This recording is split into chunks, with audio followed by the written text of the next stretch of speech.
Let us begin in China, 2,000 years ago. Imagine a warm afternoon during the Han Dynasty.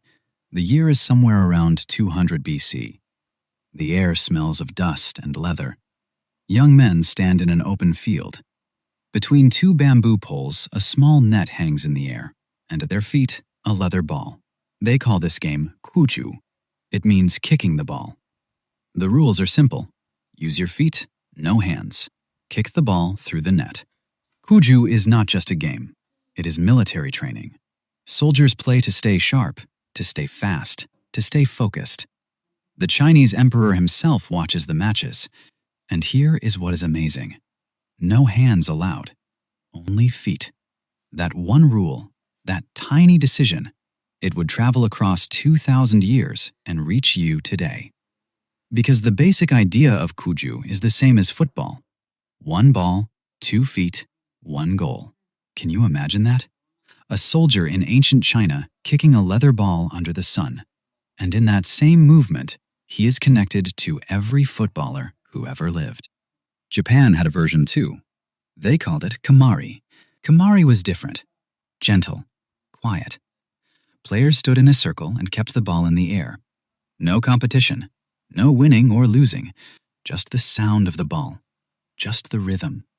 Just the group. Kamari was a game for the Japanese court. Noble men. Careful movements. Beautiful silk robes. This was football as a kind of poetry. Greece and Rome had their versions too. The Greeks played episkairos. The Romans played harpastum. Both were rough. Both involved running, pushing, and grabbing. More like rugby than football. But still a ball. Still two sides. The human need to kick something round. It is very old. But these ancient games were scattered. Each country had its own version, its own rules, its own name. They never talked to each other. They never connected. The game that would change the world had not arrived yet. It was still being born. In England. In the mud. In the chaos. Let us jump to England. The year is 1314. It is winter. Cold air. Wet streets. A crowd of men pushes through the narrow roads of London. They are loud. They are running. They are kicking an inflated pig's bladder down the street. This is mob football. And it is nothing like the beautiful game you know today. There are no teams. There are no limits. Hundreds of people play at once. Sometimes an entire village against another village. The goal is a church door, or a bridge, or the door of an inn, sometimes miles away. There are almost no rules. You can kick the ball, you can carry it, you can punch it, you can wrestle for it. The only rule is, do not kill anyone. And even that rule is sometimes broken. The streets of medieval London fill with shouting men. Windows shatter, market stalls collapse, people are knocked down. Sometimes people are seriously hurt. The mayor of London is very angry. In 1314, he issues an official ban. He calls it a great uproar in the city. He says the striking of great footballs in public fields is forbidden, but people do not stop. Because mob football is not really about sport. It is about something much more human. It is about being part of something. Your village against theirs. Your street against theirs. You and your neighbor, side by side, pushing through the cold mud. Fighting together. The game gets banned again and again. King Edward II bans it. King Edward III bans it. King Richard II bans it. Even Henry IV tries. Nobody listens. The game survives every ban, every royal order, every angry letter. Because you cannot ban a pig's bladder bouncing down a muddy street and the laughter that follows it. You cannot ban belonging. And mob football, for all its chaos, gave ordinary people something. A moment where the butcher and the baker and the blacksmith could stand together against the next village, against the cold, against the gray winter sky.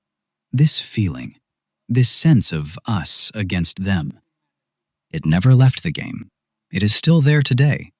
Now we move forward. To the early 1800s, something is changing in England. The country is industrializing fast. Cities are growing. Factories are filling with workers.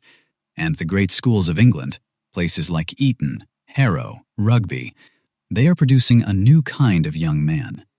These young men love football. But every school plays a different version. Some schools allow carrying the ball, some do not. Some allow pushing, some allow kicking opponents in the leg. There is no common language, no common rules. If a boy from Eton meets a boy from Harrow, they cannot play together. Their versions of football are completely different. Something has to change. And in 1863, one man decides to change it. His name is Ebenezer Cobb Morley. He is a lawyer. He is the captain of a football club called Barnes in London. And he is tired. He is tired of the confusion. He is tired of the arguments. He is tired of matches that end in fights because nobody agrees on what is allowed. So he does something simple. He writes a letter. He writes to a newspaper called Bell's Life. He says that football needs a governing body, a set of shared rules, one common language for every player in England. That letter starts everything. In October 1863, 11 London football clubs send their men to a pub, the Freemasons' Tavern, Great Queen Street, London. They sit together. They argue. Some men want to allow carrying the ball. Some men want to allow hacking, kicking your opponents in the leg. One man, a representative from Blackheath, stands up. He says that without hacking, the game will lose its courage. He says that banning hacking would bring in, and these are his actual words, a lot of Frenchmen who would beat you with a week's practice. The room votes. 13 against 4. Hacking is out. Carrying the ball is out. And just like that, football and rugby become two different sports. Ebenezer Morley goes home that night. He sits at his desk.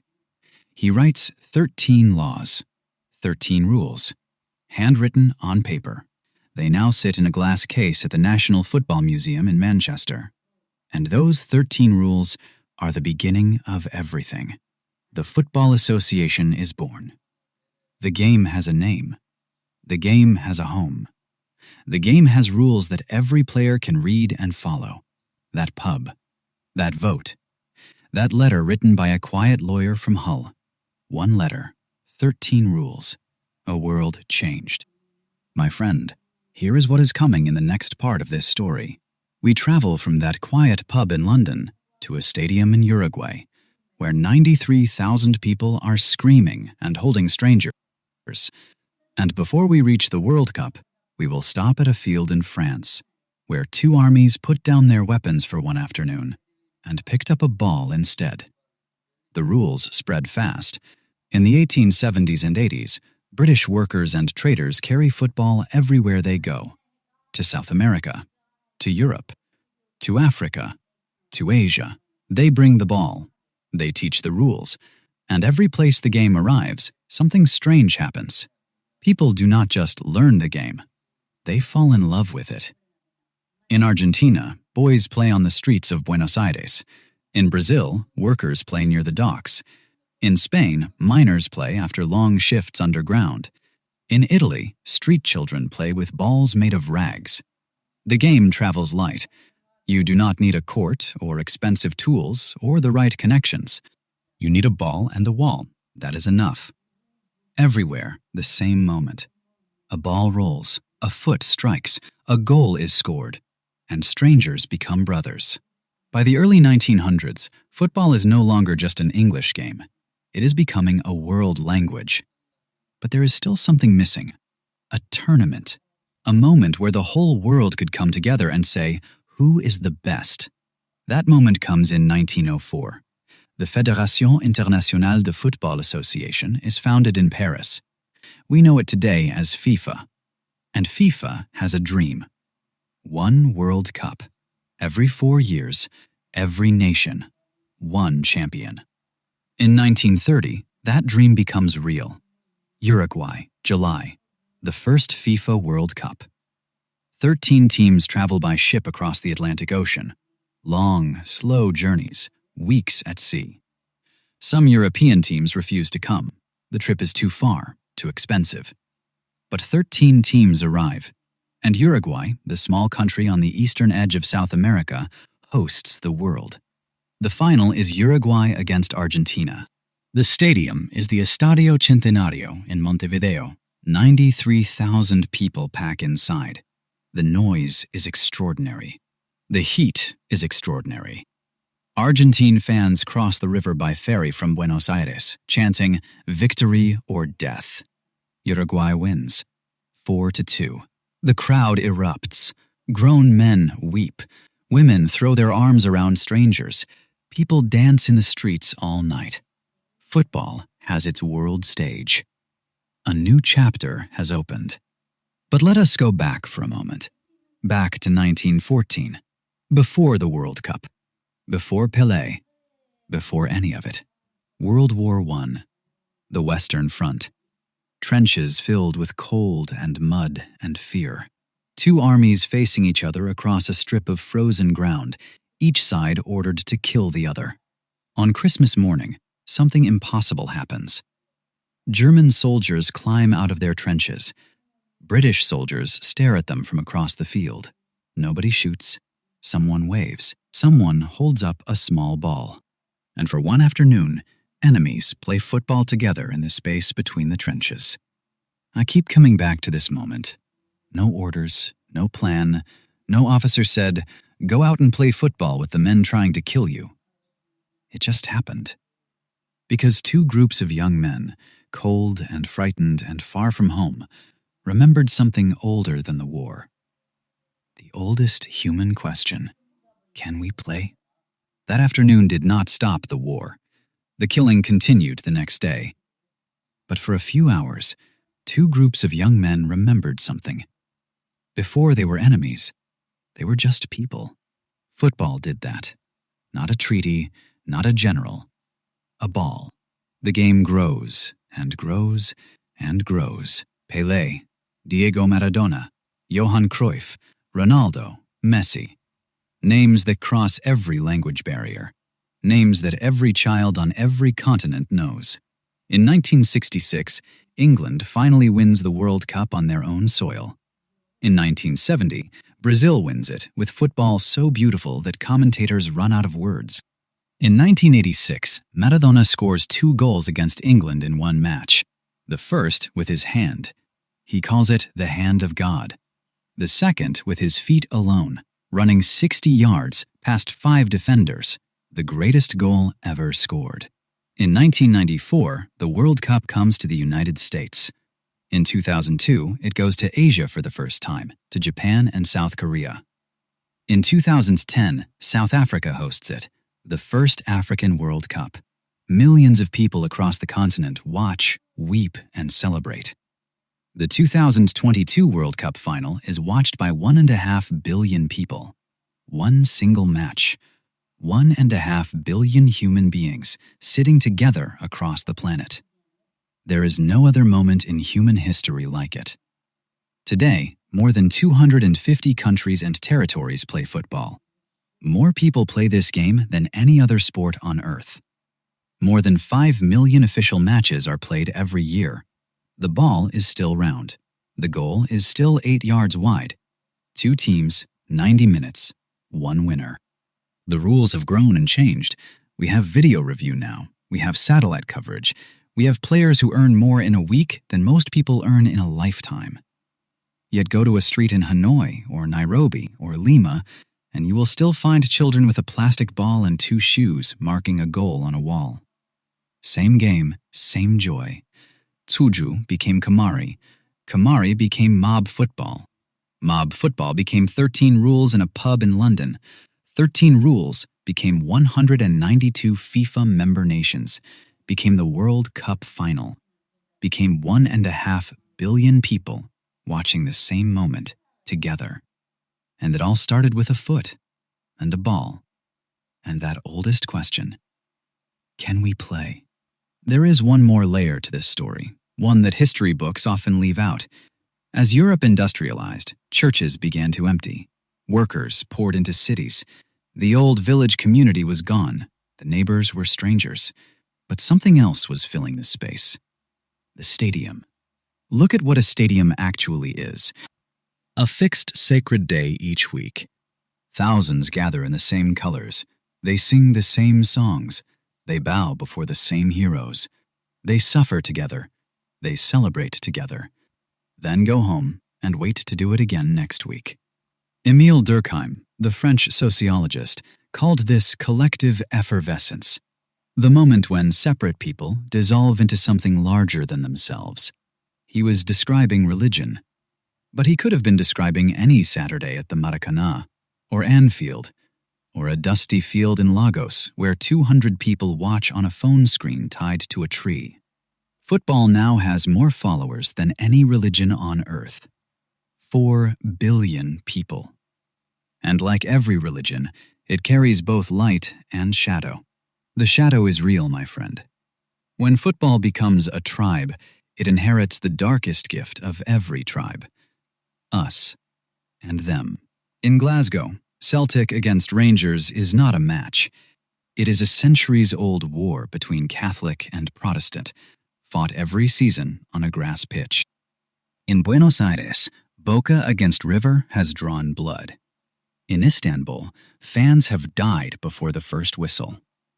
Hooligans are not bad people who like football. They are true believers. And governments have always known how to use true believers. In 1934, Mussolini staged the World Cup as a theater of fascist power. Italy won. The propaganda worked perfectly. In 1978, Argentina hosted the World Cup. The stadiums were full, the streets were singing, and a few kilometers away, in buildings with no windows, the military government was torturing and disappearing its own citizens. Football is strong enough to make people forget what is happening outside the stadium. That is the power of religion. And that is the danger of religion. Even Maradona understood this. He scored with his hand in 1986. He called it the hand of God. Millions of Argentinians forgave him instantly, not because they did not see, but because saints are not judged the same way as the rest of us. I sit with this. The love is real. The blindness is also real. Both live inside the same 90 minutes. So when you feel that pull, that strange, ancient force that football gives you, that feeling of being part of something, it is worth asking quietly, just once, what am I part of? And what am I not seeing? My friend, football is not really about goals. It is not really about winning. It is about the moment just before the match begins, when you stand next to the person beside you, a stranger a minute ago, and you both want the same thing. You both feel the same thing. And for 90 minutes, you are not separate. You are part of something. Maybe that is what we are looking for.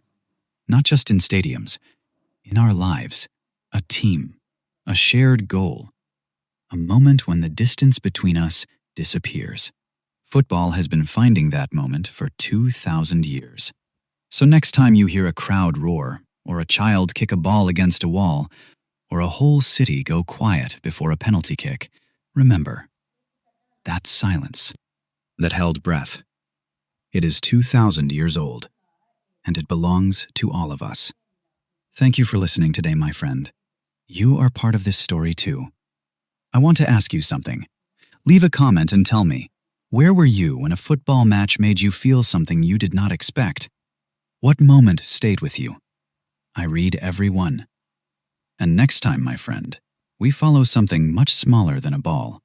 Something that crossed deserts in wooden boxes, sparked revolutions in small rooms, and woke up half the world before the sun did. Its story is waiting for us.